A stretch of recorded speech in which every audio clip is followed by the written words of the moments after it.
Every morning for 3 months straight, she did it. The same silver SUV tearing through the edge of my wheat field like clockwork, crushing stalks and kicking up dust as if my land was her personal shortcut. At first, I tried to let it go. I told myself maybe she was just lost or in a hurry. Maybe she'd realized she was driving through private property.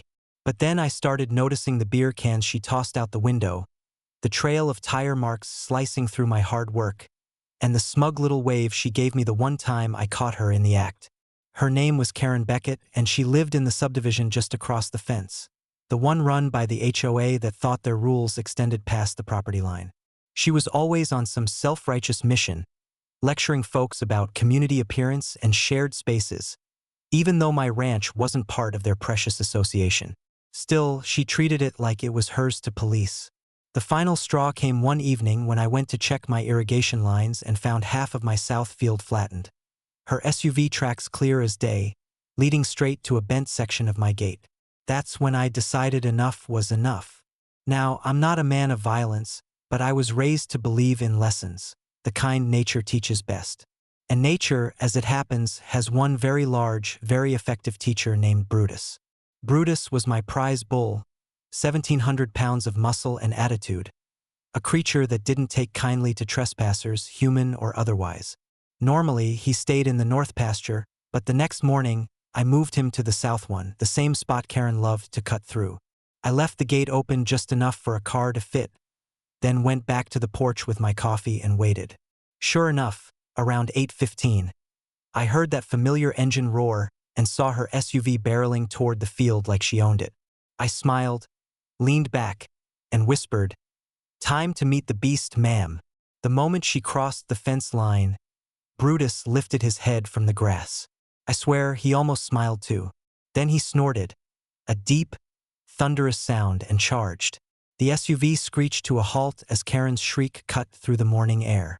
She fumbled with her gear shift, trying to back up, but Brutus slammed his horns into her front bumper with a crunch that echoed across the valley.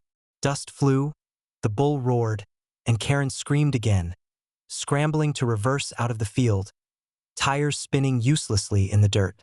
By the time she made it back onto the road, her hood was dented, her ego shattered, and Brutus was pawing the ground, snorting triumphantly like a gladiator who'd just defended his arena. I half expected her to call the cops right then, but instead she sped off, probably to hide the evidence or cook up another HOA complaint.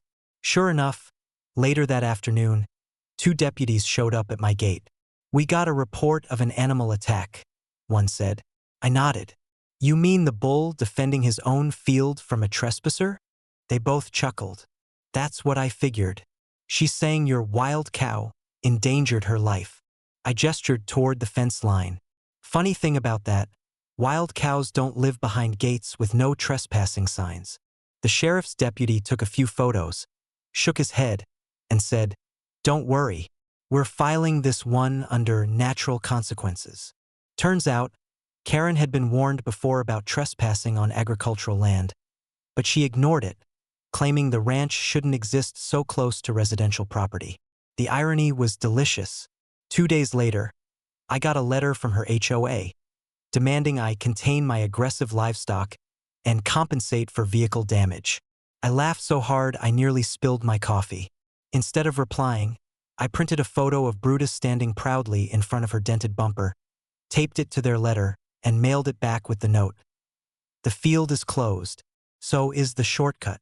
That must have hit a nerve because a week later, she showed up in person, her SUV patched up but still scratched, face redder than a sunset. "You're going to pay for this," she yelled through the fence.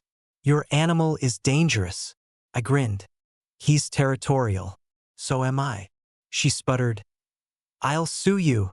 I shrugged. "Good luck explaining to a judge why you were in my field in the first place." That shut her up fast.